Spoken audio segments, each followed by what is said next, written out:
Priez-nous pour la prière. Prions ensemble. Cher Père Céleste, nous te disons merci pour cette belle matinée qui commence bien. Nous disons merci pour le privilège que nous avons d'être en ta présence. Seigneur, merci beaucoup. Merci pour la santé que tu nous donnes. Merci pour l'intelligence. Merci du fait que nous sommes là pour t'adorer en ta présence. Seigneur, nous te disons merci. Il y a des gens qui ne peuvent pas venir ici en problème de santé, de maladie. Ils ont des problèmes, mais nous sommes là en ta présence, que nous t'adorons et que nous faisons ça pour ta gloire, Jésus. Seigneur, nous te disons merci pour tous les gens qui sont ici, une bonne santé, de les bénir pour qu'on célèbre ton nom ensemble. Nous te disons merci encore infiniment merci pour la grâce d'être ici. Bénis-nous, Seigneur, fais que nous passons un bon dimanche sous ta protection et que ce service soit pour toi. Au nom puissant de Jésus, Amen.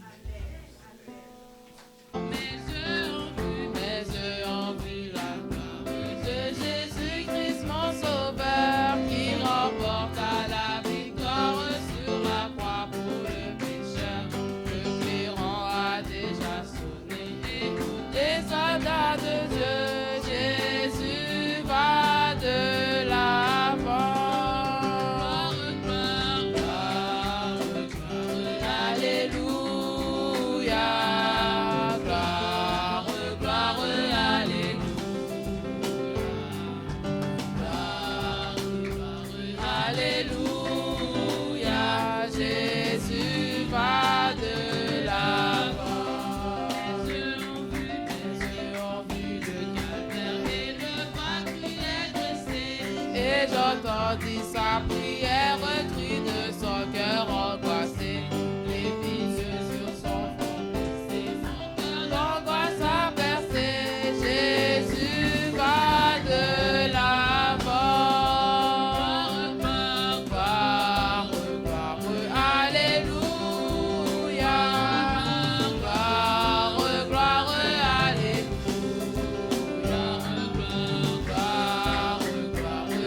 Alléluia,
Toute louange à Amen. Un mot de prière pour le message de la parole de Dieu. Cher Seigneur, merci parce que tu nous as réunis en ta présence. Où, Seigneur, nous sommes exposés à la vérité de la Bible. La Bible dit, si le Fils vous affranchit, vous serez réellement libres. Et nous nous sentons libres parce que nous avons accepté Jésus. Seigneur, ta parole va être proclamée. Merci pour cet aspect de la parole, l'aspect d'émondage. Car Seigneur, souvent quand la parole tombe, il émonde des choses dans notre vie afin que nous puissions porter plus de fruits pour toi. Bénis ton peuple et bénis cette parole qui va être proclamée. Et que tout cela soit fait pour notre édification dans le nom de Jésus. Amen. Que le Seigneur vous bénisse. Le premier dimanche dernier, le dimanche 1er mars, c'est moi qui ai eu à prêcher et j'avais parlé des expressions de la volonté de Dieu. J'espère que vous vous en rappelez, n'est-ce pas? La première, c'était que tout le monde soit sauvé. La deuxième, que nous soyons remplis du Saint-Esprit. La troisième, que nous soyons sanctifiés. La quatrième, que nous pratiquions le bien. La cinquième, que nous soyons reconnaissants. Sixième, que nous soyons soumis. Et septième, que nous acceptions de souffrir, que nous souffrions. Ce sont là les 7 expressions de la volonté de Dieu. Et je me suis rendu compte que chacune de ces expressions aurait pu faire l'objet de toute une série de messages. Pas seulement un, mais toute une série de messages. Et ce matin, je vais vous parler de la troisième expression de la volonté de Dieu. Qu'est-ce que j'ai dit? On va parler de la expression de ce que Dieu veut. Quand je parle d'expression de la volonté de Dieu, c'est ce que Dieu veut pour chacun de nous. Pour chacun de nous, pour tous les enfants de Dieu, tous les croyants, c'est ce que Dieu veut. Et la troisième expression de la volonté de Dieu, c'est que nous soyons sanctifiés. Donc, on va parler de la sanctification. L'un des versets qui traite de la sanctification, c'est Hébreu, dans Hébreu que nous l'avons trouvé, qui dit, recherchez la paix et la sanctification sans laquelle. Alors, il a dit chercher la paix et la sanctification. Moi, je m'attendais à ce que le verset dise sans lesquels. Parce qu'il est dit de rechercher les deux. Mais cependant, le verset ne dit pas sans lesquels, mais c'est sans laquelle. Et nous comprenons que c'est le nom qui est le plus proche. C'est la sanctification. Sans la sanctification, nul ne verra le Seigneur. Alors, qu'est-ce que nous retrouvons dans la sanctification? J'ai vu qu'il y a plusieurs expressions de la sanctification à travers la Bible. Si on va dans 1 Samuel, chapitre 16, on ne va pas tout lire le chapitre, mais je vais vous donner l'essentiel de ce chapitre. C'est dans 1 Samuel, chapitre 16, et nous retrouvons Samuel que Dieu a envoyé à Bethléem. Dieu a envoyé Samuel à Bethléem afin qu'il puisse oindre un roi pour Dieu. Et Samuel dit à Dieu, mais Seigneur, si je m'en vais à Bethléem, Saül va la prendre et il va me tuer. Et là, Dieu lui a dit, eh bien, quand le monde va vous demander ce que vous allez faire, dites que vous êtes venu offrir un sacrifice à l'Éternel. Et Dieu a dit à Samuel, demandez au peuple de se sanctifier. Et demandez aussi à Isaïe, c'est pas Ésaïe. Ésaïe, c'est le prophète. Mais Isaïe, c'est le père de David. Il avait combien de fils? 8. Il avait une chanson que Agamel avait chantée pour nous vendredi soir. Où trouvez-vous 8? Où trouvez-vous 8? Il y a 8 fils d'Isaïe. Donc, c'est de la chanson. Donc, David était le 8e. Mais Dieu a demandé à Samuel de recommander à Isaïe de se sanctifier et à sa maison de se sanctifier aussi et de se présenter à ce sacrifice. Alors, que voulait dire se sanctifier en ce temps-là? Dans l'Ancien Testament, et nous allons retrouver ça dans plusieurs autres versets, se sanctifier signifie seulement se laver, laver ses vêtements, se changer et se parfumer. Quand je dis se laver, c'est se baigner,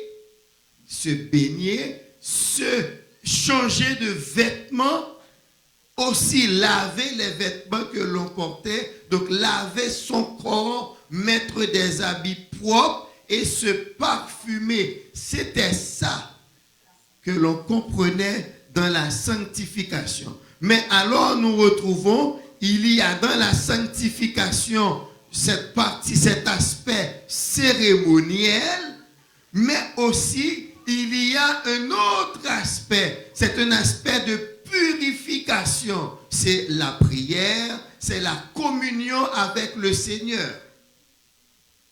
Donc si vous regardez le déroulement du chapitre 16 dans le livre de 1 Samuel, vous allez comprendre, selon l'ordre que Samuel a reçu, les 7 premiers enfants d'Isaïe s'étaient soumis à la sanctification cérémonielle et non pas la sanctification spirituelle et morale. Pourquoi je dis ça? La Bible dit, quand Samuel entre dans la salle, il a vu Eliab. Et il a dit, certainement, loin de l'Éternel est devant moi. Donc il a vu Eliab, mais l'Éternel va lui dire, garde-toi de le choisir, moi je l'ai rejeté. Et c'est ainsi que les 7, moi je les appelle les 7 vedettes d'Isaïe. Les 7 enfants vedettes. Selon Isaïe, c'est ceux-là qui pouvaient être rois en Israël, mais pas le 8e. Parce que quand on lui a dit de sanctifier ses enfants pour les emmener, eh bien, il a juste, selon les cérémonies, cérémoniellement, il a sanctifié les 7 premiers, les 7 plus grands, et il a laissé le 8e. Et nous allons voir par la suite exactement la sanctification que Dieu voulait, c'est exactement le 8e qu'il avait. Parce que Samuel va dire, sont cela tous tes enfants? Parce que Dieu ne va pas m'envoyer ici par erreur, sachant qu'il n'y avait aucun de tes fils qui pouvait être choisi comme moi. Et c'est alors Isaïe va dire, ah, je me rappelle maintenant. Il me reste ce dernier, mais il n'est pas là. Sa place n'est pas ici. Et il n'avait pas reçu non plus la sanctification telle qu'on le comprenait. Et Samuel va dire, ah, je suis désolé, monsieur Isaïe, mais on ne va pas aller à table. Quand il dit, nous ne nous placerons pas sans qu'il ne soit là, ça veut dire que nous n'allons pas nous mettre à table sans qu'il ne soit pas là. On ne va pas commencer à manger sans sa présence. Sa présence est devenue indispensable pour la fête. Sans David, pas de fête. Parce que c'est lui qui avait la sanctification que Dieu voulait. Ensuite, on va dans Josué. Quand le moment était venu pour que le peuple traverse le Jourdain pour entrer à Canaan, Josué leur a dit, sanctifiez-vous, car demain l'Éternel fera des prodiges au milieu de vous. C'est encore dans le même esprit, mais il y a une note que nous retrouvons dans Genèse 35.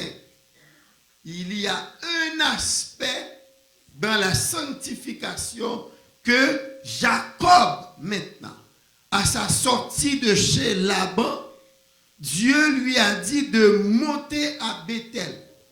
Et là, afin de monter à Béthel, il va dire aux gens qui l'accompagnent, je vais lire pour vous, Genèse chapitre 35, merci beaucoup, c'est déjà là. Dieu dit à Jacob, lève-toi, monte à Béthel et demeure-y. Là, tu dresseras un autel au Dieu qui t'a paru lorsque tu fuyais Ésaü, ton frère. Verset 2. Jacob dit à sa maison et à tous ceux qui étaient avec lui, voici la sanctification. Ôtez les dieux étrangers qui sont au milieu de vous, purifiez-vous et changez de vêtements. Là, il y a un autre aspect de la purification, c'est séparez-vous des idoles. Mettez-vous à part pour Dieu. Aussi, purifiez-vous, c'est la même chose. Lavez-vous, prenez un bain. C'est ça la purification ici. Lavez-vous, prenez un bain. Ailleurs, purifiez-vous va signifier éloignez-vous des femmes. Que vous soyez mariés ou pas, mais éloignez-vous des femmes pour vous purifier. Il y a cet aspect de la sanctification dans l'Ancien Testament. Mais maintenant, nous sommes dans le Nouveau Testament. Et nous allons voir qu'est-ce que la sanctification nous demande maintenant. Nous, chrétiens du 21e siècle, qui disons souvent, nous ne sommes plus sous la loi, mais nous sommes sous la grâce. Mais voici ce que la grâce demande. Parce que la grâce n'est pas une carte de crédit sans limite.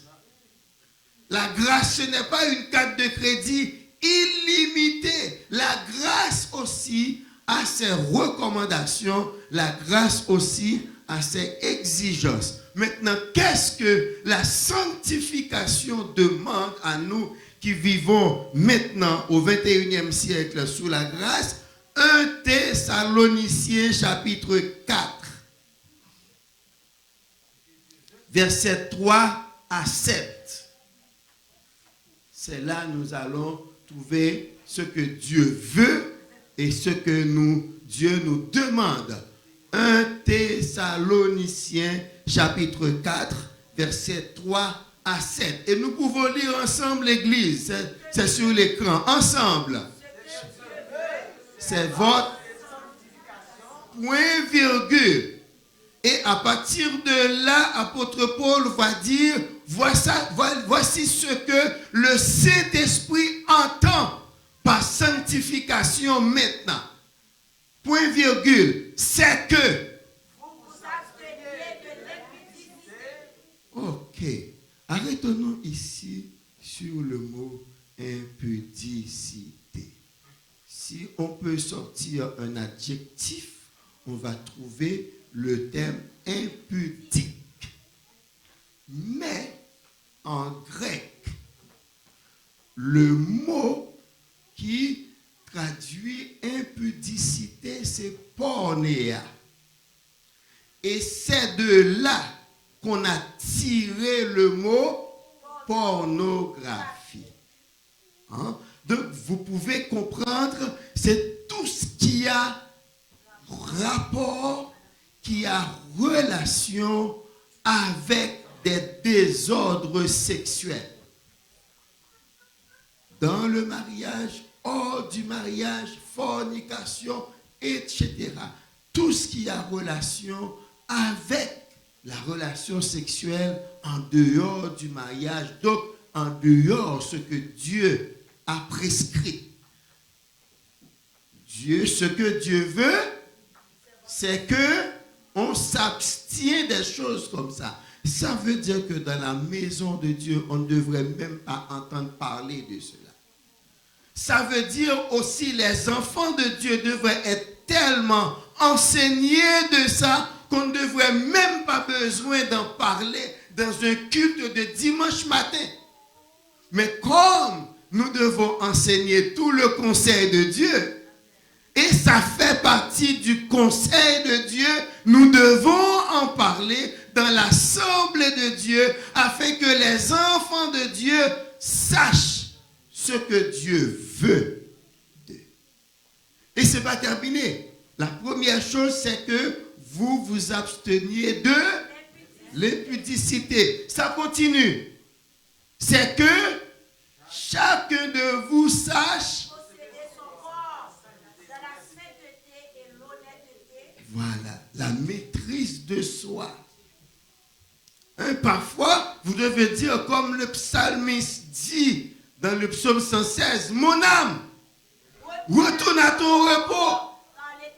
Ça fait du bien. Eh bien, parfois, vous devez dire à votre corps, hé, mon corps, papa a dit non. C'est ça, oui. Que vous sachiez posséder votre corps dans la sainteté et l'honnêteté. Ce sont des termes, je pense, que vous savez. La sainteté, c'est la condition que Dieu nous demande pour nous approcher de lui. Pourquoi? Parce que Dieu est saint. Il demande à ce que ceux qui l'adorent soient saints aussi. Il dit, car je suis saint. C'est ça la sainteté. La condition qui nous permet de nous approcher de Dieu.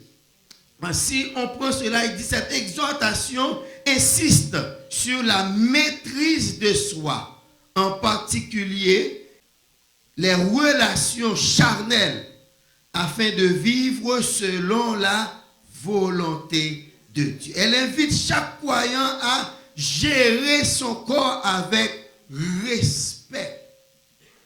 Gérez votre corps en le respectant, avec respect, non de la débauche ou la passion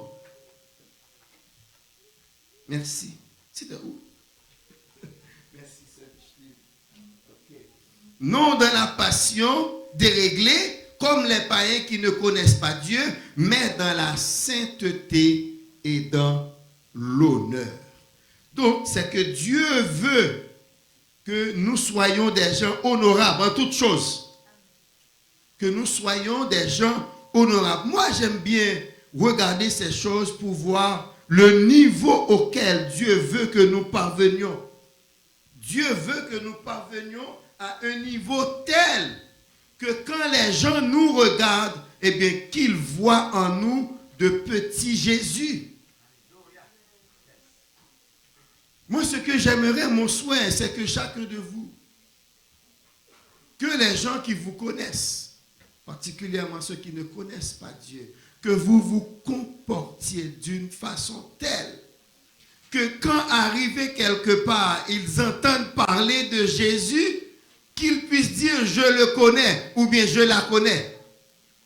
Je la connais, la personne de qui il prêche. Je la connais. C'est mon collègue de travail. C'est ma voisine. Ce n'est pas un homme, c'est une femme. Je connais son nom. C'est ça, c'est ce à quoi Dieu nous appelle. Que nous puissions le représenter devant le monde. Afin que quand on parle de Jésus, quand on parle des caractères de Jésus, sa douceur, sa patience, son amour, que l'on puisse le voir en vous. Les jeunes, que vos camarades puissent dire, mais non, je le connais. C'est mon camarade ou ma camarade de classe. Nous mangeons chaque jour. Il partage tout le temps ce qu'il a. Il est toujours patient. Il n'est pas de ceux qui parlent mal des autres. Bien au contraire, il est toujours prêt à vous prendre et vous dire de ne pas faire ça. C'est ainsi que vous allez représenter Jésus auprès de vos amis. Vous comportez différemment d'eux. Quand on va parler de Jésus, eh bien, les gens qui vous connaissent vont dire « je le connais ». Au verset 4, c'est que chacun de vous sache posséder son corps dans la sainteté. Nous avons déjà parlé de l'impudicité. Au verset 5, il dit « sans vous livrer à une convoitise passionnée ». C'est quoi une convoitise passionnée? Il y a un exemple dans la Bible. Madame Potiphar, c'est ça, une convoitise passionnée. Convoiter, c'est voir une chose et la vouloir. Dans l'affaire de Haï, avec Josué, quand on va prendre Akan va dire, j'ai vu un manteau, j'ai vu un lingot d'or, je l'ai convoité et je l'ai pris. C'est l'envie d'avoir quelque chose qui ne vous appartient pas. Madame Potiphar a vu Joseph. Joseph ne lui appartenait pas, mais elle avait une telle passion pour Joseph qu'elle ne pouvait pas dormir ni manger. Elle voulait avoir Joseph. Mais vous voyez le résultat des convoitises passionnées. Que la convoitise soit satisfaite ou pas, il y a danger. J'ai deux exemples. Madame Potiphar, sa convoitise n'a pas été satisfaite et elle voulait la mort de Joseph. Elle voulait la mort de Joseph. Une fois que Joseph a dit non, papa a dit non, je ne veux pas faire ce que papa ne veut pas, il s'est enfui et Madame Potiphar a réservé, a gardé sa veste auprès d'elle. Tout ce qu'elle voulait, c'est que Potiphar fasse pendre Joseph. Parce que en ce temps-là, qu'un esclave attente à la femme de son maître, c'est la mort. Exemple, Esther. Haman, quand Esther a dévoilé le plan d'Haman de détruire le peuple d'Israël, Haman est venu au bord du lit d'Esther. Et qu'est-ce que Assuérus a dit? Ah oui, quelqu'un l'a violé, il était là auprès du lit. Mais parce que c'est la femme du roi, Haman a été pendu. Et pauvre Joseph, un pauvre hébreu qui arrive en Égypte, les mains et les pieds liés comme esclave. Potiphar l'a accueilli chez lui et sa femme dit, cet esclave a voulu me violer. Quand j'ai crié, il y a quelqu'un qui a fait une vidéo pour dire, ah, Potiphar, ça avec quelle femme il avait? Potiphar, ça avec, c'est sa femme qui courait après Joseph et non pas le contraire. C'est pour cela qu'il ne l'a pas tué. Parce que Joseph était passible de mort. Être accusé de vouloir violer la femme de son maître, c'est la mort, la pendaison. Mais Dieu a épargné Joseph. C'est le résultat de la passion non assouvie. Maintenant, il y a une autre tranche d'histoire. Nous le voyons chez David. Quand Amnon, après le péché de Bathsheba, Nathan avait dit à David, Dieu t'a pardonné, tu ne vas pas mourir, mais chez toi, il y aura des choses qui s'y passeront. Il y aura l'épée chez toi. Et on a vu un frère, Amnon, être passionné de sa sœur, au point d'en être malade. Et un ami a dit à Amnon, voici comment il faut faire. Fais-toi malade et demande au roi d'envoyer Tamar, ta sœur, pour te servir. Et là, vraiment, le roi a accédé aux demandes d'Amnon. Amnon est malade. Il demande à ce que Tamar vienne lui préparer à manger. Et quand Tamar est là, il demande aux autres personnes de sortir et de le laisser seul avec sa sœur. Et là, il l'a violée. Mais une fois la passion assouvie, qu'est-ce que la Bible dit? Il avait la sœur en aversion. Il l'a chassée. Immédiatement. Donc la convoitise passionnée, la passion déréglée, ça produit ça. Quand vous êtes fou après la folie, eh bien, vous ne voulez plus voir la personne. Convoitise passionnée, comme font les païens, ce sont les gens qui ne connaissent pas Dieu qui font ça. Si vous faites profession de servir Dieu, on ne doit pas trouver ça chez vous. Nous étions au verset 5. Maintenant, verset 6 nous dit, verset 6, c'est que personne, maintenant, relation entre vous. C'est ça, la sanctification. C'est tout ça, la sanctification. Pas d'impudicité, maîtrise de soi, pas de passion déréglée. Hein? Et maintenant, que personne n'use de fraude et de cupidité. La cupidité, c'est le fait de tout vouloir pour soi seul. Rien pour les autres. Et c'est de là que vient la fraude. Parce que je veux tout avoir. Je suis prêt à faire n'importe quoi, à dire n'importe quoi pour avoir ce que je veux. C'est ça la cupidité qui donne place à la fraude. Mentir. Faire des choses qui ne sont pas vraies. Le temps des impôts va arriver. Vous savez quoi? Presque chaque année, il y a des couples qui se séparent à cause des impôts. Est-ce que vous le saviez?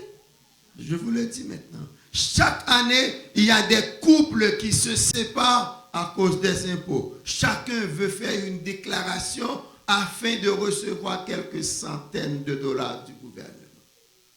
Qu'est-ce que ça fait? Vous n'allez pas être riche. Mentir pour avoir quelques centaines de dollars du gouvernement. Jésus-Christ va dire, que sert-il à un homme ou à une femme de posséder le monde entier si... Voilà. Là, les gens sanctifiés consacrés à Jésus-Christ ne font pas ça. Que votre oui soit, que votre non soit, non. Tout ce qu'on y ajoute vient du malin. Il dit, n'use pas de fraude et de cupidité dans les affaires. Toutes sortes d'affaires. Ça peut être relation humaine, ça peut être relation de couple, mais ça peut être aussi l'achat d'une maison, d'une voiture.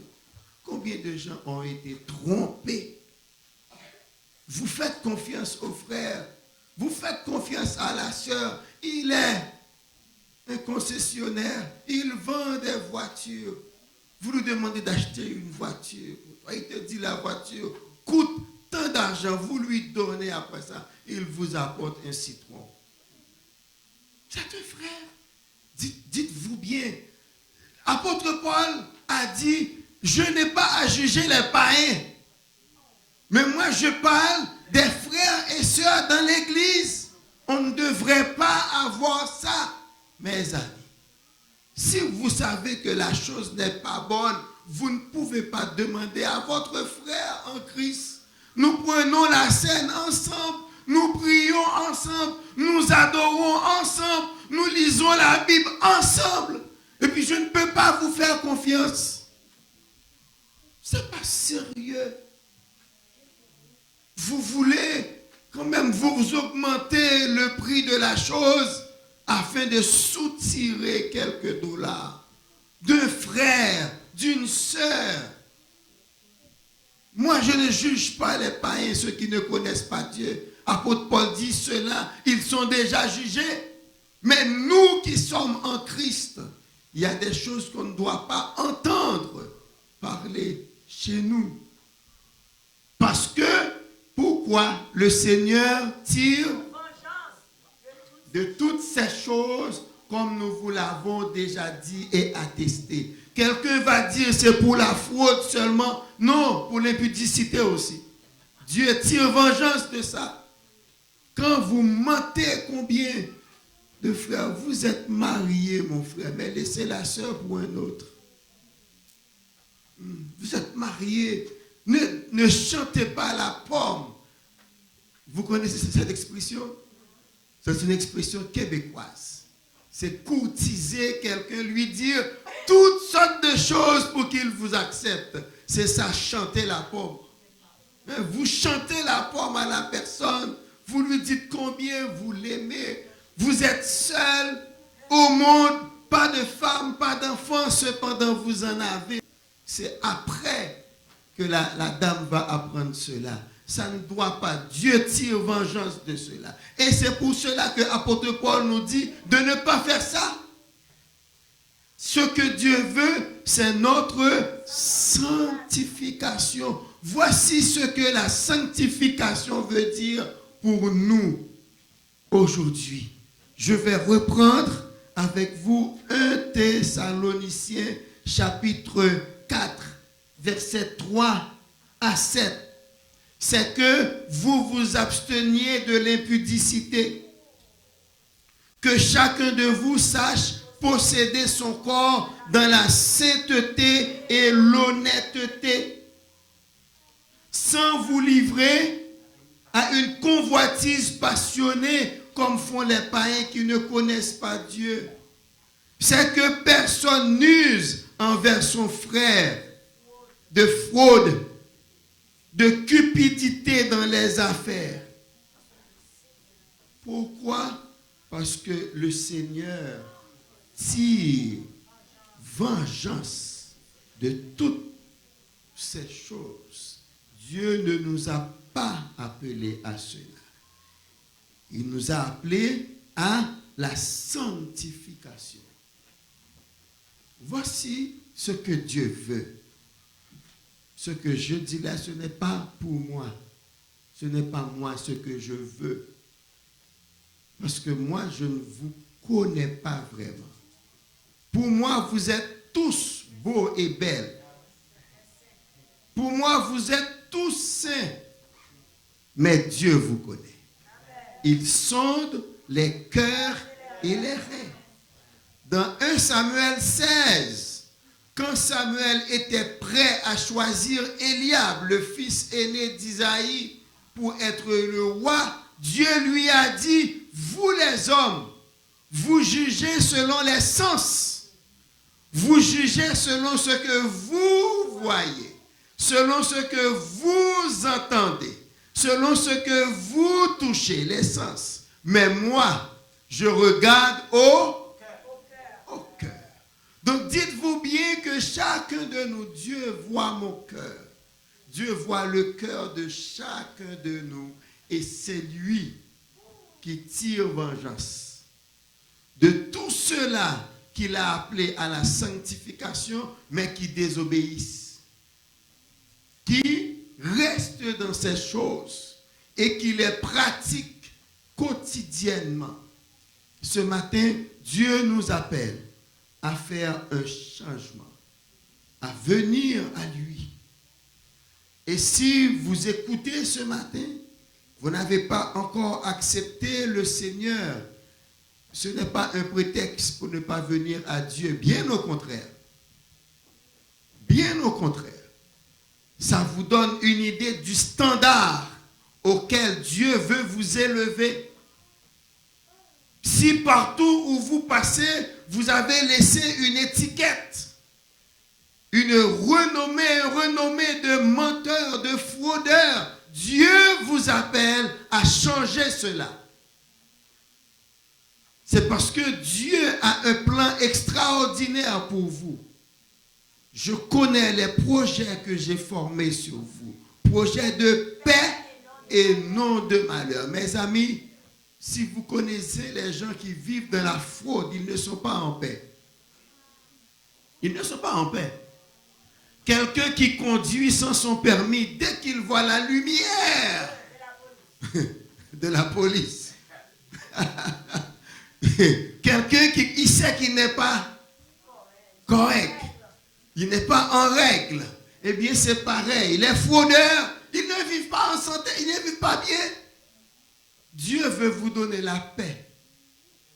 Que quand vous entendez des sirènes, que vous puissiez rester calme. Parce qu'il y a des gens aujourd'hui, dès qu'ils entendent une sirène, ah, est-ce que c'est pas moi? Ils veulent se cacher. Dieu veut vous retirer de cette situation pour vous donner le cœur calme. Salomon va dire, vaut mieux le peu du juste qu'une maison que de beaucoup de la part des méchants.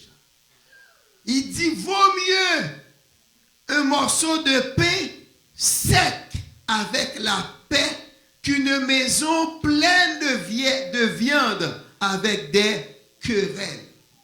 Dieu veut vous enlever de la maison de querelles où vous vous êtes placés pour vous placer dans une maison de pain.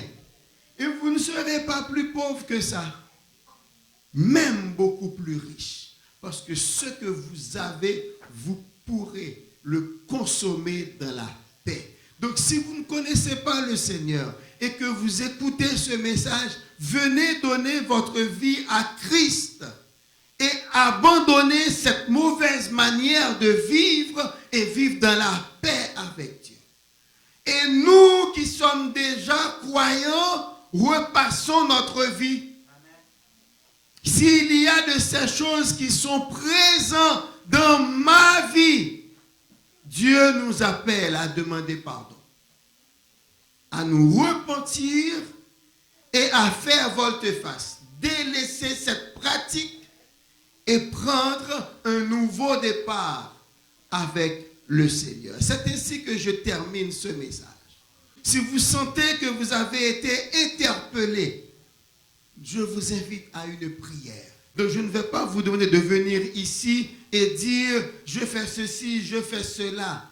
J'ai grandi dans les églises. Je n'ai jamais vu cela produire un meilleur fruit que ça. Bien au contraire. Les gens qui font ça ont été ostracisés de telle manière qu'ils doivent abandonner l'assemblée et aller ailleurs. Dieu ne vous demande pas de divulguer votre vie. Deutéronome 29, 29. Les choses révélées sont à l'homme, Mais les choses cachées sont à Dieu. Il y a des choses dans votre vie que Dieu a cachées pour vous. Ce n'est pas lui rendre gloire que de les divulguer au grand public. Vous pouvez trouver quelqu'un à deux, dans un moment de communion, vous parlez avec un frère pour lui dire ce que Dieu a fait pour vous. Mais on ne va pas vous demander de venir divulguer votre passé. Moi, je me suis rendu compte que ça fait plus de tort que de mal. Mais vous, vous connaissez là où vous êtes. Dieu est en communion avec vous. On baisse la tête et nous allons prier. Cher Seigneur, merci pour ta parole. Dans cet aspect d'émondage, tu veux émonder de nous des choses qui n'ont pas leur place dans notre vie. Papa, nous avons des branches sèches qui empêchent la sève de passer afin que nous puissions porter de bons fruits pour toi. Nous te prions d'enlever ces choses.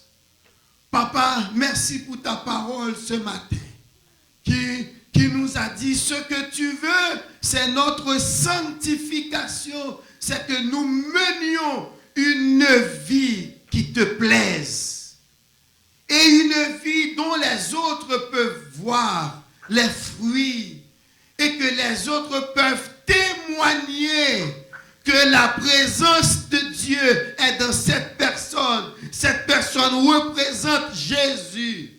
Je vois Jésus dans sa vie. Je vois Jésus dans sa conduite. Je vois Jésus dans son comportement. Je vois Jésus dans sa manière d'être avec les autres. Je vois Jésus. C'est à cela que tu nous appelles. Et merci pour ta parole. Papa, ton peuple est devant toi. Merci pour tous ceux-là qui sont en train de se confesser en te demandant de les délivrer de tout ce qui les porte à pécher contre toi encore et encore, jour après jour, semaine après semaine. Délivre-nous, Seigneur. David a dit, papa, lave-moi, je serai plus blanc que la neige. David a dit, purifie-moi avec l'hysope. Ce matin, c'est le Saint-Esprit que nous demandons. Purifie-nous avec le Saint-Esprit et nous serons plus blancs que la neige. Merci Seigneur pour ta présence et merci pour ton œuvre dans la vie de tes enfants au nom de Jésus. Amen. Soyez bénis.